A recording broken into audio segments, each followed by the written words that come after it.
Bonjour à tous, je suis content de pouvoir republier une petite exhortation sur cette question. C'est quoi travailler à votre salut?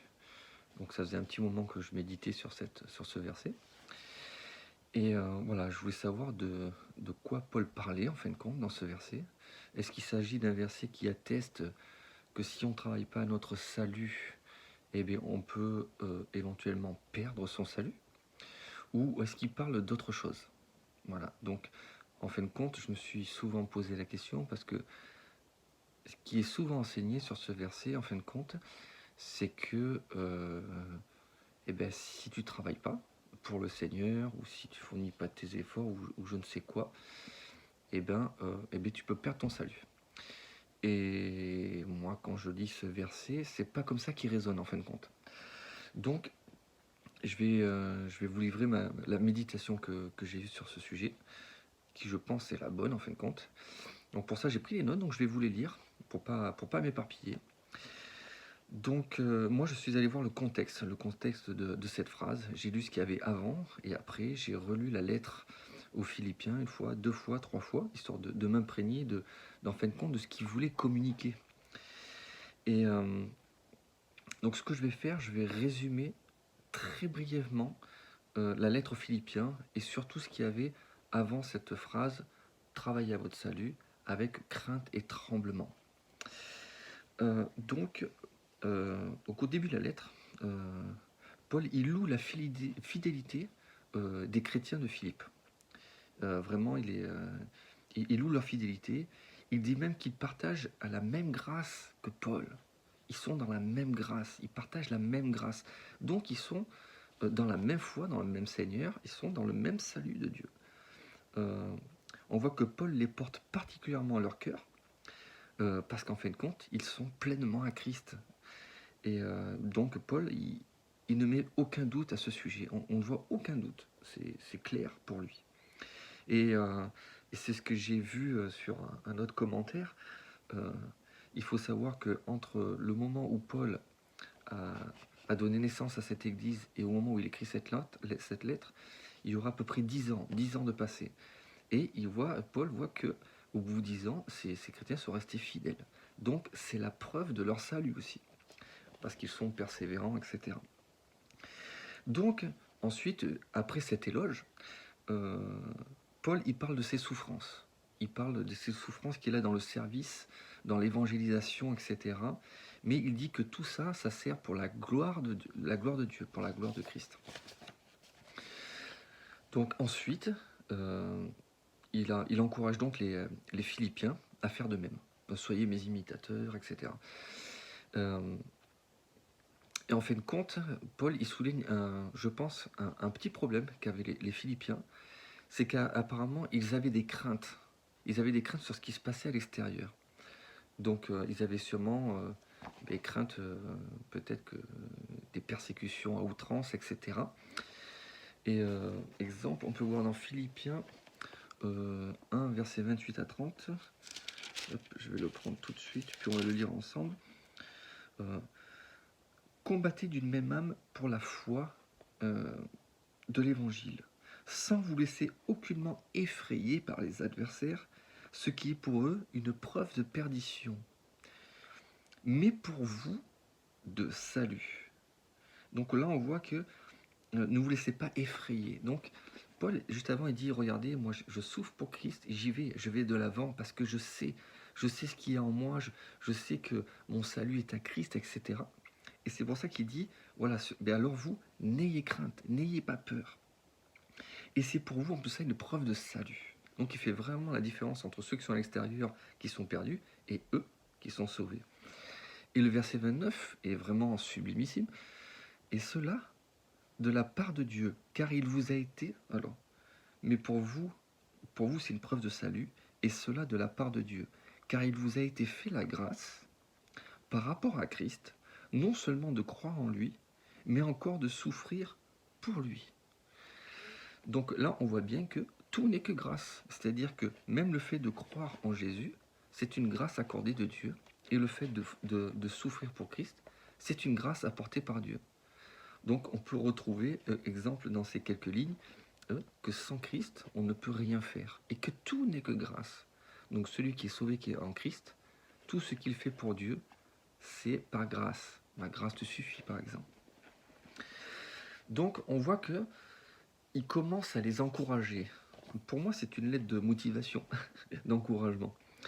Et donc dans le chapitre 2, Paul rappelle qu'il faut être humble, et qu'il faut avoir la bonne attitude, il faut avoir les sentiments qui étaient en Christ. Voilà. C'est-à-dire qu'il faut pas être orgueilleux, etc. Ensuite, il pose la base de Jésus-Christ et Jésus-Christ crucifié et l'attitude de cœur qu'avait Jésus durant son passage sur terre. Et donc on va juste lire le verset 8 qui résume cette pensée. Jésus s'est humilié lui-même, se rendant obéissant jusqu'à la mort, et même jusqu'à la mort de la croix, pour que tous ceux qui confessent Jésus-Christ aient la vie éternelle. Donc là, il est en train de dire ce que Jésus a fait. Il a été humble jusqu'à aller mourir, jusqu'à souffrir, c'est-à-dire qu'il n'a pas eu crainte. Il est allé de l'avant. Voilà. Donc, tout ça pour dire qu'ensuite, suite à cette démonstration que Paul était dans les souffrances, et là il rappelle que Jésus-Christ lui-même a souffert,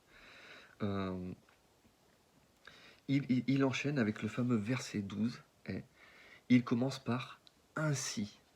Ainsi, mes bien-aimés, comme vous avez toujours obéi, travaillez à votre salut avec crainte et tremblement. Il commence par le mot « ainsi ».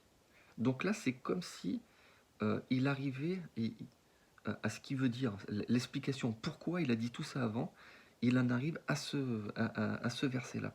Et ainsi, ça veut dire de cette façon, ou comme cela, ou par conséquent.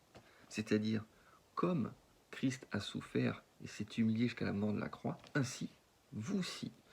Donc c'est une exhortation. Voilà, donc il est en train de dire, il faut que vous ayez la même attitude. Donc Paul, ce qu'il leur demande, c'est de ne pas se replier sur eux-mêmes, de ne pas se faire gagner peut-être par la peur, et etc. Mais au contraire, de faire comme Jésus, d'aller de l'avant et d'obéir comme Jésus a obéi à son Père, et en toutes choses en fin de compte. Donc il exhorte le chrétien à être comme Christ, à l'image de Christ. En même temps joli, sinon ça va pas le faire. Et ensuite donc il dit « Ainsi mes bien-aimés ». Donc ce sont ses bien-aimés, ce sont ses frères en Christ, hein, ce ne sont pas des faux frères. Comme vous avez toujours obéi. Donc il rappelle à ces Philippiens qui sont obéissants. Donc il rappelle à ce qu'ils sont au fond d'eux-mêmes en fin de compte. Comme vous avez toujours obéi. Donc ceux qui obéissent, ce sont les disciples de Christ. Et là il dit « Travaillez à votre salut ». Il ne dit pas « Travaillez pour votre salut », mais il dit « Travaillez à votre salut ». Avec crainte et tremblement. Donc là, c'est une exhortation d'une attitude que le chrétien doit avoir quand il sert Dieu.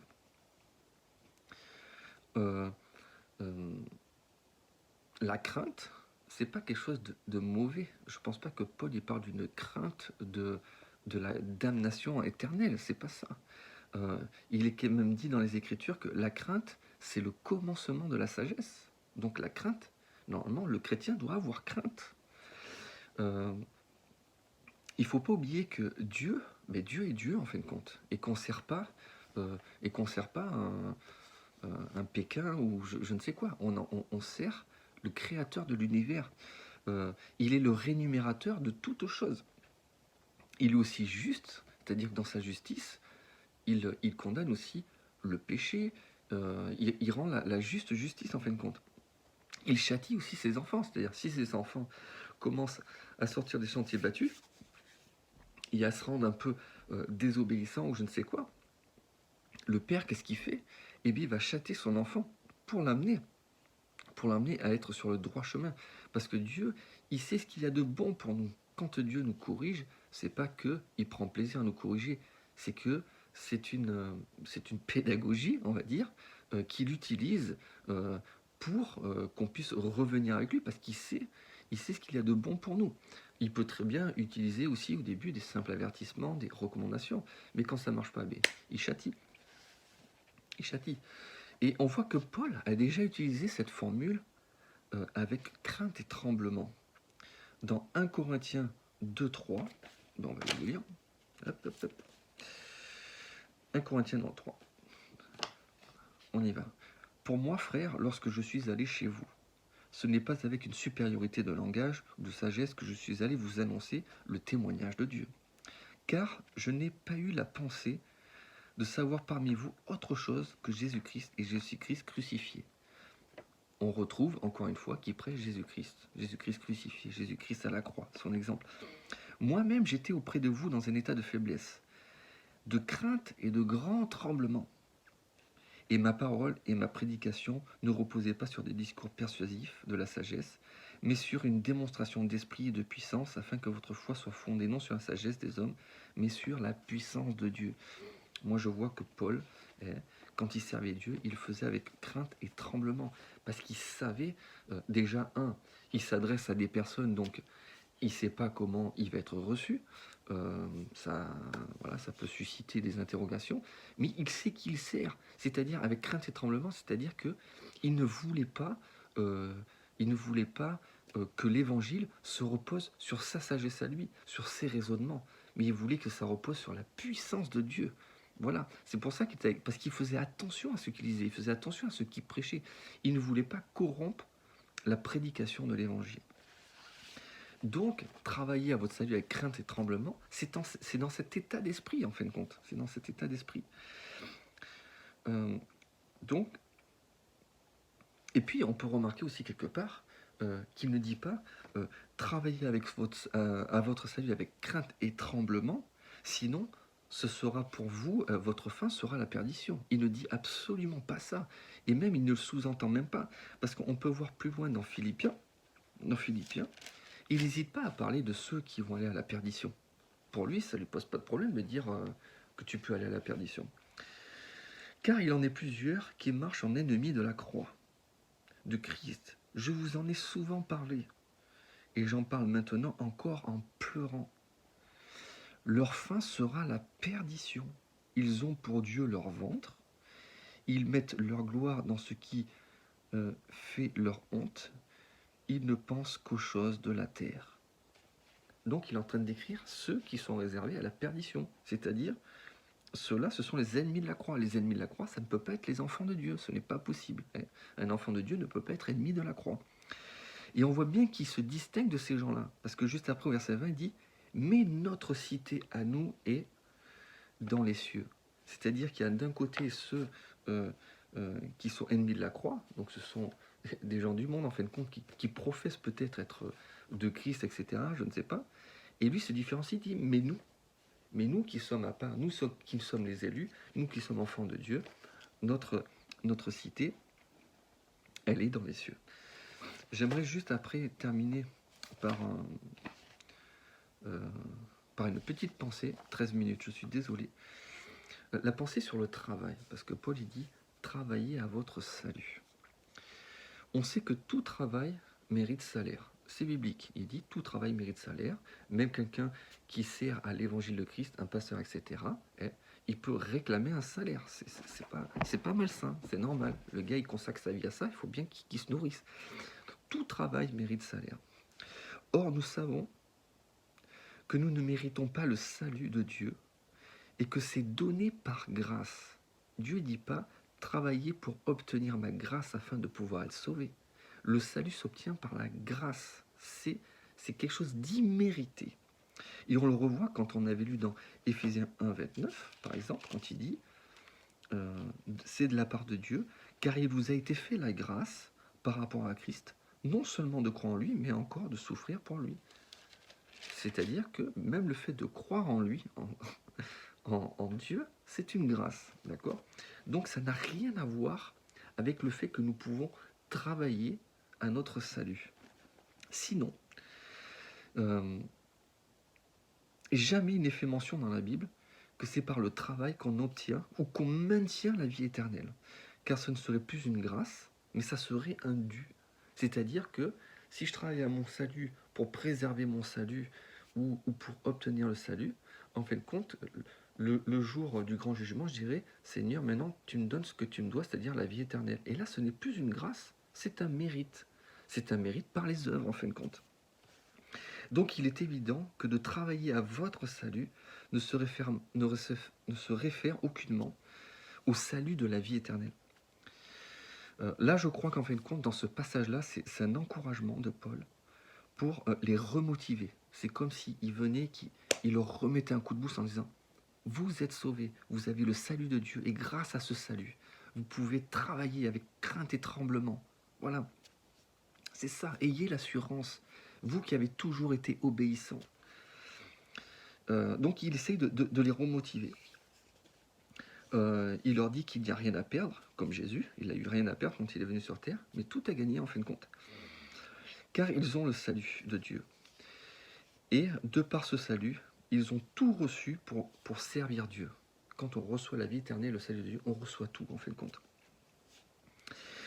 Donc, juste une dernière notion, et après j'arrête, ça fait 16 minutes. Le mot salut, à chaque fois que le mot salut ou salutaire est utilisé dans la Bible, ça fait pas forcément référence au salut de la vie éternelle. Ça peut être le salut dans le genre, peut-être tu as été sauvé de telle situation. Voyez-vous, exemple, on voit plus loin dans Philippiens 3, verset 1, il dit « Je ne me lasse point de vous écrire les mêmes choses, et pour vous cela est salutaire. » Même si on regarde l'étymologie du mot salutaire en grec, etc., on voit que ce n'est pas forcément pour parler de la vie éternelle, mais d'être sauvé d'une situation, en fin de compte. Et en fin de compte, il dit que c'est salutaire parce qu'il donne des recommandations pour échapper à des problèmes, pour échapper à des difficultés, etc. Exemple, je vais l'illustrer par un petit exemple, je ne sais pas s'il va être convaincant, mais juste l'image. Imaginons, j'ai un ami, moi, admettons que je m'y connaisse super bien en mécanique automobile, chose que je n'y connais rien. J'ai un ami qui dit voilà, je vais acheter cette voiture et tout, machin, et puis je l'accompagne. Et puis en la testant un peu, etc., je lui dis attention, tu devrais pas l'acheter. Tu devrais pas l'acheter, tu vas avoir un problème avec. Tu vas vraiment avoir un problème. Soit cet ami me fait confiance parce que je suis un expert en automobile et il n'achète pas la voiture, ou soit il achète la voiture. Admettons qu'il achète la voiture et qu'une semaine après, il y a un défaut moteur ou de frein et il a un accident. Et bien les conséquences, c'est que, il peut être endommagé corporellement, et sinon il peut perdre la valeur de sa voiture. Donc il aura dépensé du fric absolument pour rien. Donc là, il y aura problème pour lui. Mais s'il m'écoute et qu'on sait, par exemple, que la personne qui a acheté la voiture, on a entendu dire qu'il a eu un accident, qu'il a eu des problèmes, et bien dans ces cas-là, je pourrais lui dire, tu vois, je t'ai quand même sauvé. Je t'ai pas sauvé dans le sens de la mort, mais je l'aurais sauvé de cette situation, je l'aurais empêché d'avoir des problèmes. Voilà. Donc, je vous laisse sur cette méditation. C'est pour vous dire que travailler à votre salut avec crainte et tremblement, Paul il est en train d'exprimer une attitude.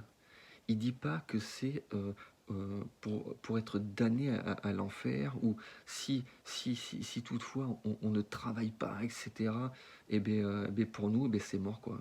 Voilà, notre vie éternelle, non. Ça n'a absolument rien à voir avec ça, c'est un état d'esprit. Il encourage les chrétiens à travailler avec crainte et tremblement, parce qu'on sert le Dieu véritable et vrai, et qu'il faut pas corrompre la parole de Dieu. Et comme Christ est mort et ressuscité, et comme il est allé humblement jusqu'à la mort de la croix, nous, en tant que disciples, à la ressemblance de Christ, eh bien, on doit avoir cette attitude de servir Dieu dans un même état d'esprit, ayant les mêmes sentiments qui étaient en Christ. Voilà, je vous dis à bientôt, peut-être pour un autre sujet.